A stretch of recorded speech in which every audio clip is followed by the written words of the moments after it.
على نعمة القرآن وكفى به نعمة، ولك الحمد على نعمة سيدنا محمد صلى الله عليه وسلم وكفى به نعمة، ولك الحمد على هذا الشهر المبارك وعلى الصوم والقيام والحضور في الصلاة في بيتك، ولك النعمة ولك الشكر على النعمة كلها، ظاهرها وباطنها، قليلها وكثيرها، صغيرها وكبيرها، ظاهرها وباطنها. اللهم ما أصبح بي أو مسا بي أو بأحد من خلقك من نعمة فمنك وحدك لا شريك لك، فلك الحمد لك الشكر. اللهم إنا نعوذ بك من زوال الإيمان، اللهم إنا نعوذ بك من زوال نعمتك وتحول عافيتك وفجاءة نقمتك وجميع سخطك. اللهم إنا نعوذ بك من الحول بعد القول ومن المؤس والتباؤس. رضينا بالله ربا ومعتمدنا بمحمد صلى الله عليه وسلم نبيه ورسوله. بسم الله الذي لا يضر مع اسمه شيء في الأرض ولا في السماء وهو السميع العليم. نعوذ بكلمات الله التامات من شر ما خلق.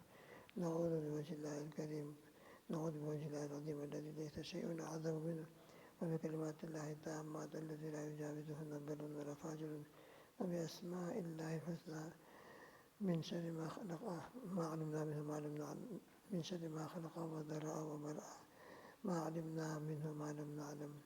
الحمد لله الذي تواضع كل شيء لعظمته، الحمد لله الذي ذل كل شيء لعزته، الحمد لله الذي خضع كل شيء لملكه.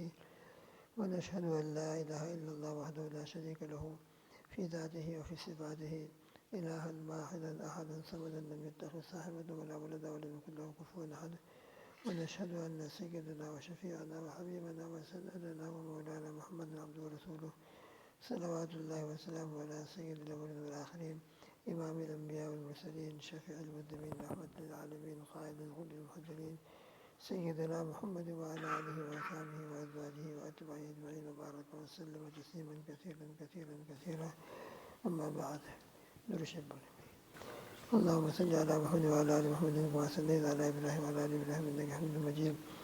اللهم بارك على محمد وعلى آل محمد كما باركت على إبراهيم وعلى آل إبراهيم إنك حميد مجيد. يا رب صل وسلم دائما أبدا على حبيبك خير الخلق كلهم، هو الحبيب الذي ترجى شفاعته لكل حول من الهوى مقتهم. اللهم استعملنا بسنته وتوفنا على ملته وأشرنا في ذمته وتحت جبائه، واجعلنا من رفقائه وأوردنا حوضه وأسقنا بكاسه وانفعنا بمحبته.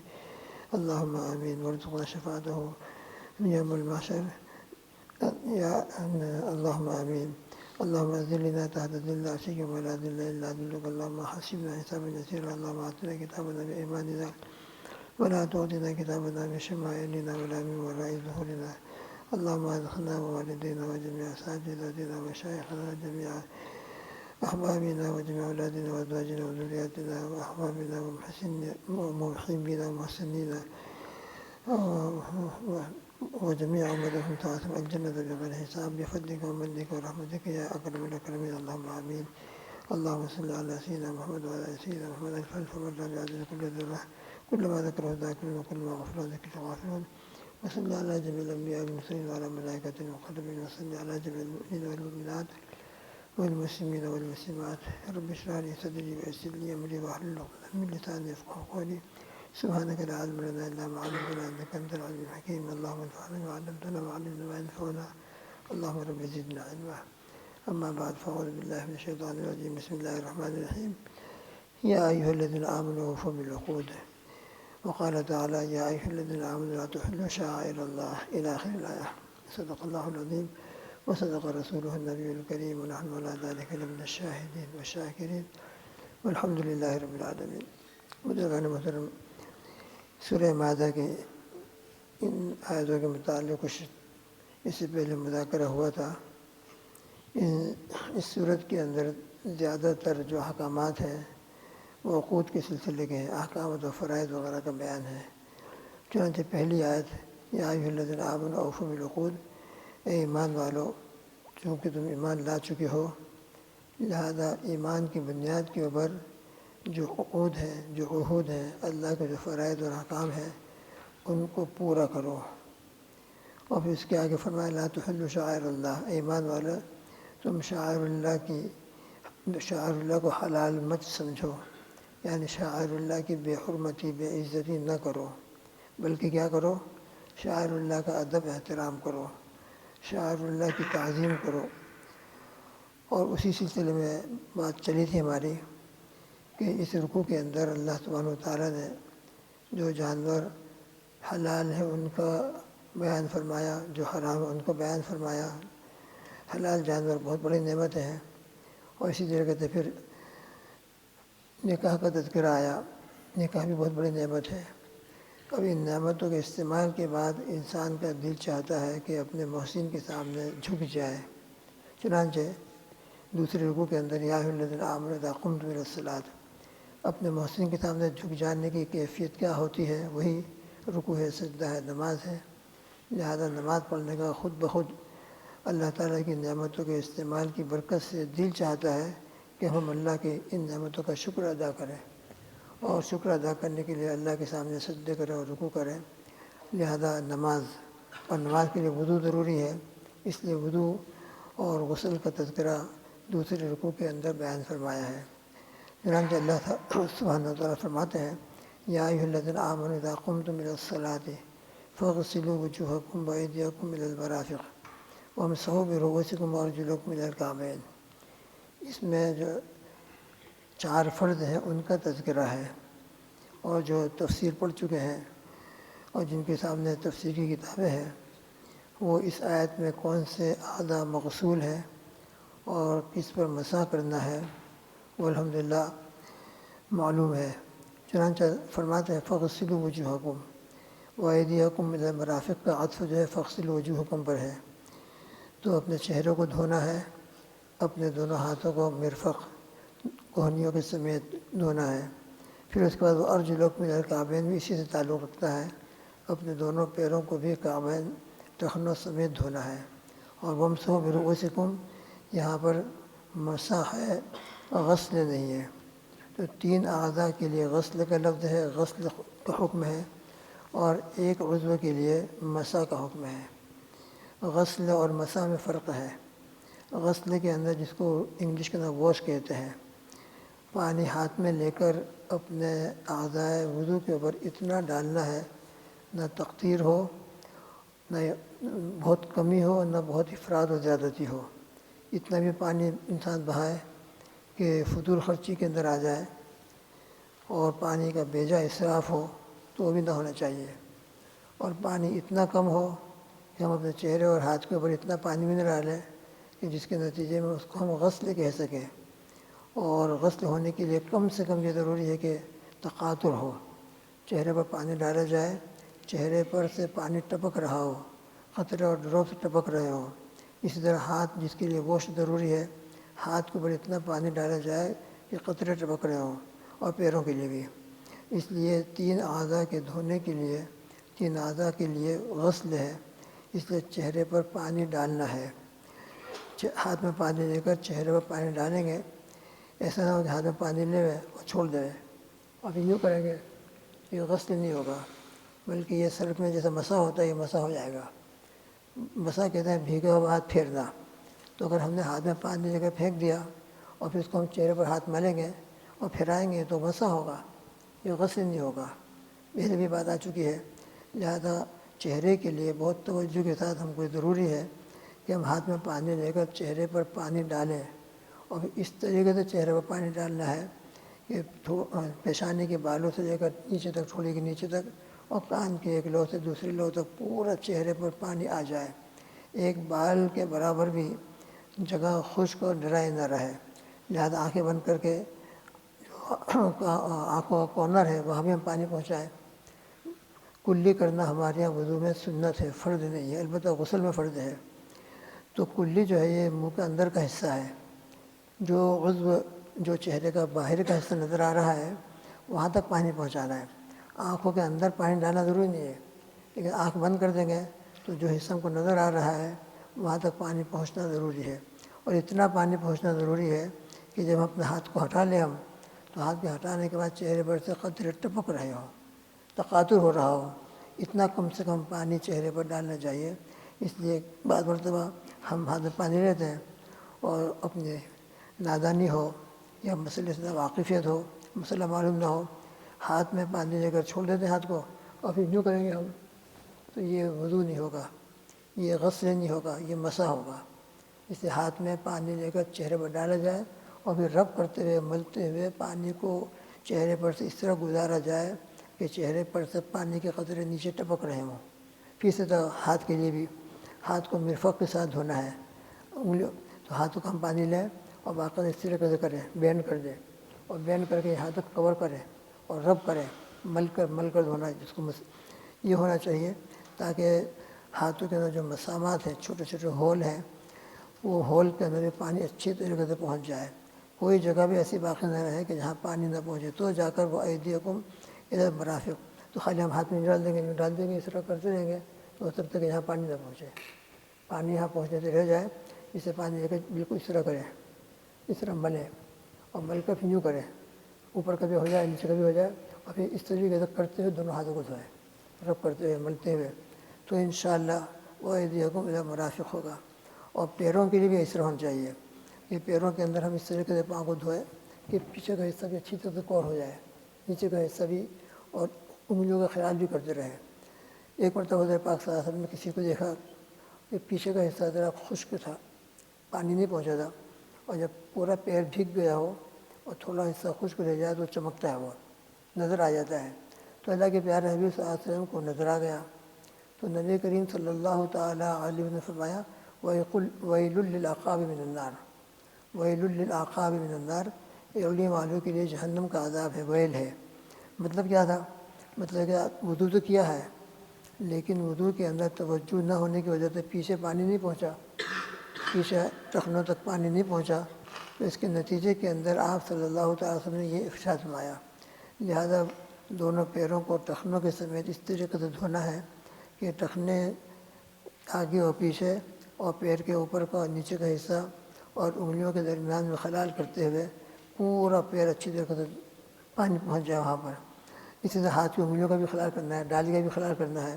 مراقب الفلاح میں ایک روایت نقل کی ہے کہ جو دنیا میں ہم خلال نہیں کریں گے، اسی کے خلال کرنے کی وجہ سے اطمینان ہو جاتا ہے کہ درمیان میں پانی پہنچ گیا ہے انشاءاللہ خلال کرنے کے لیے، ورنہ ہو سکتا ہے کہ پانی نہ پہنچے. تو خلال کی برکت سے انشاءاللہ پورا اطمینان ہوگا. تو مراقب الفلاح میں روایت نقل کی ہے کہ دنیا میں اگر ہم نے پانی سے اپنے ہاتھوں کا اور انگلیوں کا خلال نہیں کیا تو جہنم کی آگ سے خلال کرایا جائے گا. دنیا میں جو ہم وضو کر رہے ہیں اور بے توجہی کے نتیجے کے اندر ہمارا وضو ہونے کے بجائے اور مزید قیامت کے دن عذاب کا ذریعہ بنے گا. اس لیے وضو بھی ایک بہت بڑا عمل ہے، اتنا بڑا عمل ہے کہ اس کی برکت سے ہمارے لیے نماز پڑھنا جائز ہوتا ہے. بے وضو ہونے کی حالت میں اگر کوئی شخص نماز پڑھے گا تو کبھی نماز نہیں ہوگی. تو خیر 3 اعضاء میں تو غسل کرنا ہے. اور چوتھا جو ہے وامسحوا برؤوسکم، اپنے سروں کا مسح کرنا ہے. اب یہاں پر البتہ ہاتھ میں خالی پانی لیا ہو اور سر پر پانی ڈالنا ضروری نہیں ہے.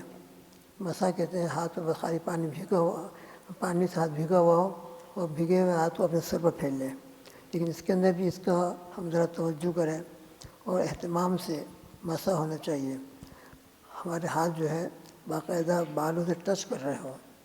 اس میں احناف کے مقدار ناسیہ یعنی سر کا چوتھا حصے پر مسح کرنا فرض ہے اور پورے سر کے اوپر مسح کرنا سنت ہے. شوافی کے اپنے طور پر ہے 3-4 بال، لیکن ان کے یہاں بھی پورے سر کا مسح کرنا مسنون ہے. 3 مرتبہ چاہے وہ تسلیت پر عمل کرتے ہوئے اپنے بالوں کو دھو لیں لیکن پورے سر کا مسح کریں تو یہ ان کے یہاں بھی مسنون ہے. تو دونوں کے اعتبار سے احناف اور شوافی دونوں کے اعتبار سے پورے سر کا مسح ہو جائے اور باقاعدہ ہمارے ہاتھ بالوں کو ٹچ کریں اور اس طریقے سے ہمارا مسح ہو تو انشاءاللہ مسنون طریقے کے مطابق مسح ہوگا. تو مسح کے اندر بھی مقدار فرض ادا کرنا ہی ضروری ہے. احناف کے اعتبار سے مقدار ناسیہ ہے اور شوافی کے اعتبار سے 4-5 بال ہے، لیکن سنت کے لیے دونوں کے نزدیک ضروری ہے کہ پورے سر کا مسح کر لیا جائے. صرف فرض پر اکتفا نہ کیا جائے تاکہ سنت عمل کرنے کی برکت سے ہمارا وضو جو ہے سنت طریقے کے مطابق ہو جائے. تو یہ اعضاء وضو کو اچھی طریقے سے دھونا اور بڑی تفصیلات اس میں بیان کی ہیں، سنت بھی ہے آداب بھی ہے. پھر بسم اللہ پڑھ کر وضو کو شروع کرنا ہے، نیت کر کے شروع کرنا ہے. بسم اللہ پڑھنے کی برکت سے بہت ہی برکتیں ہوتی ہیں. اور بسم اللہ کون سی پڑھنا ہے؟ کچھ یاد نہ ہو تو بسم اللہ الرحمن الرحیم پڑھ لیں، کچھ بھی یاد نہ ہو تو، ورنہ بسم اللہ والحمد للہ بھی آتا ہے. بسم اللہ والحمد للہ علی دین، بسم اللہ العظیم والحمد للہ علی دین الاسلام، یہ بھی آتا ہے. جو بھی یاد ہو بسم اللہ پڑھ کر شروع کیا جائے.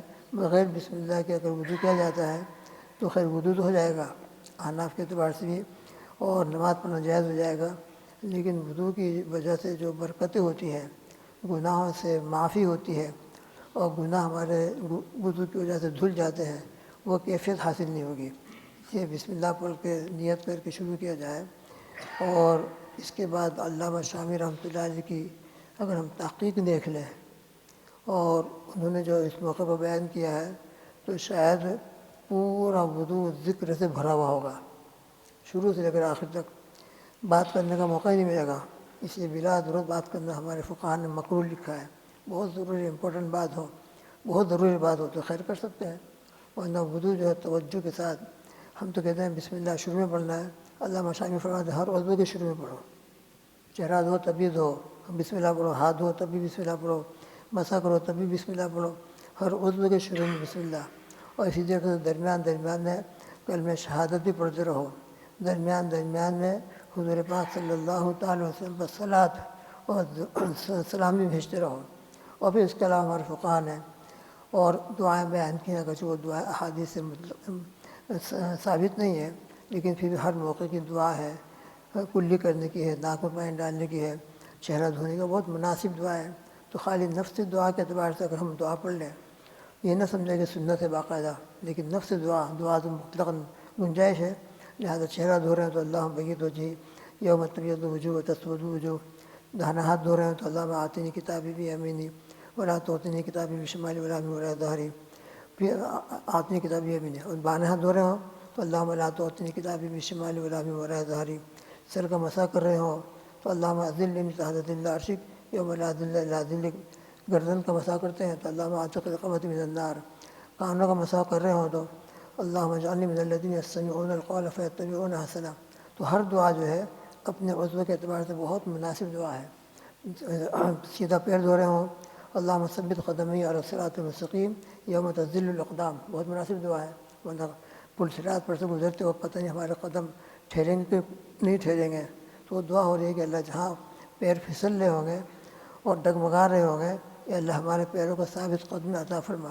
تو بہرحال ہر عضو کے دھونے کی دعا اگر یاد ہو جائے تو نفس دعا کی نیت سے ہم دعا مانگ لیں۔ باقی ایک دعا اور بتا آتی ہے، کتابوں میں حدیث میں بھی آتی ہے، اللہم اغفر لی ذنبی ووسع لی فی داری وبارک لی فی رزقی۔ اس کا محل متعین نہیں، کہاں پڑھنا ہے، کہیں بھی پڑھ لیں۔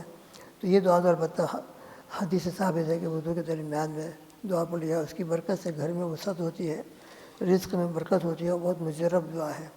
وضو ہو جائے تو وضو ہو جانے کے بعد پھر دعا پڑھنا ہے۔ دعا پڑھنے کے لیے کیا پڑھنا ہے؟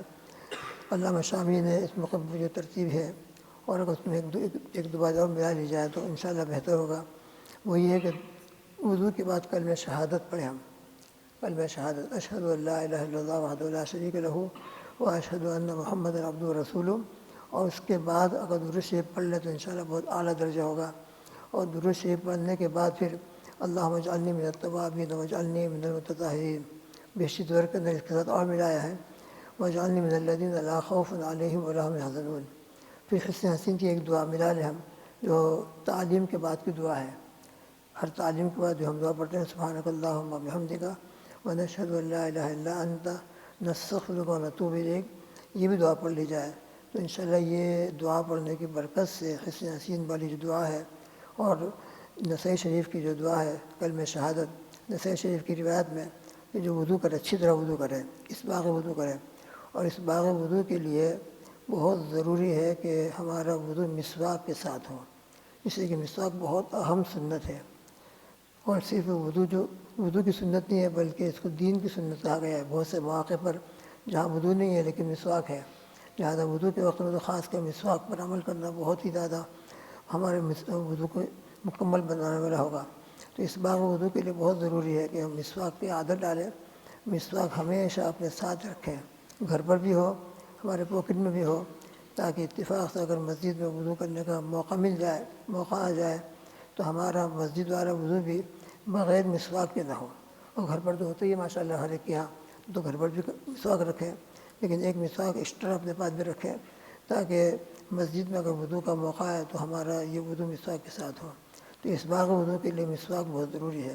تو پھر جو اچھی طرح وضو کرے اس کے بعد کلمہ شہادت پڑھے، تو نسائی شریف کی روایت میں ہے کہ اس کے لیے جنت کے 8 دروازے کھل جاتے ہیں، سبحان اللہ. اور اس کے بعد ہم یہ سبحانک اللہم و بحمدک پڑھیں تو اس کی برکت سے ہم نے جو وضو کیا ہے ایک عمل ہوا ہے، اللہ پاک کی طرف سے اس کو مہر لگا دیا ہے اسٹامپ، اور اسٹامپ لگا کر اس کو اللہ تعالیٰ محفوظ فرما دیتے ہیں لوح محفوظ. اور جب ہم پہنچیں گے قیامت میں تو رب ذوالجلال ہم کو یہ ہمارا عمل عطا فرمائیں گے اور اس کی برکت سے انشاءاللہ مغفرت ہوگی. لہٰذا وضو جب اچھی طرح توجہ کے ساتھ سنت طریقے کے مطابق کیا جائے تو خالی وضو ہی کے بڑے فضائل ہیں. اس کے بعد جب 2 رکعت پڑھیں گے 4 رکعت پڑھیں گے توجہ کے ساتھ تو مستقل فضائل اس کے بعد الگ ہے. 2 رکعت کے بعد اللہ تعالیٰ جنت کو واجب کر دیتے ہیں، تمام گناہوں کی مغفرت کے بعد ہیں. تو بہرحال یا ایھا الذین آمنوا اذا قمتم الی الصلاۃ، یہ جو آیت کا ٹکڑا پڑھا گیا ہے اس میں وضو کا تذکرہ ہوا ہے. پھر اس کے بعد وَإِن كُنتُمْ جُنُبًا فَاطَّهَّرُوا میں غسل کا تذکرہ آ رہا ہے. انشاءاللہ بعد میں اس کا تذکرہ کیا جائے گا. اس لیے دوستو بزرگوں، وضو بھی سیکھنے کی چیز ہے اور پریکٹیکل طریقے سے دیکھ کر عمل کرنے کی چیز ہے. اپنی مرضی کے مطابق نہ کرتے رہیں، کسی سے سیکھ لیں یا کسی کو دیکھ لیں جو اچھی طرح وضو کرنے والا ہو تو انشاءاللہ ہمارا وضو اطمینان کے ساتھ صحیح ہوگا. ورنہ ایک روٹین میں ہم چل رہے ہیں تو اللہ جانتا ہے کہ ہمارا وضو بھی صحیح ہو رہا ہے کہ نہیں ہو رہا ہے، وضو ہمارا ہو رہا ہے کہ نہیں ہو رہا ہے. لہٰذا ہر عمل سیکھنے کا حضرت عثمان رضی اللہ تعالیٰ نے باقاعدہ پانی منگایا اور پانی منگا کر وضو کر کے دکھایا اور فرمایا کہ میرے آقا صلی اللہ علیہ وسلم کا وضو اسی طرح ہوتا تھا.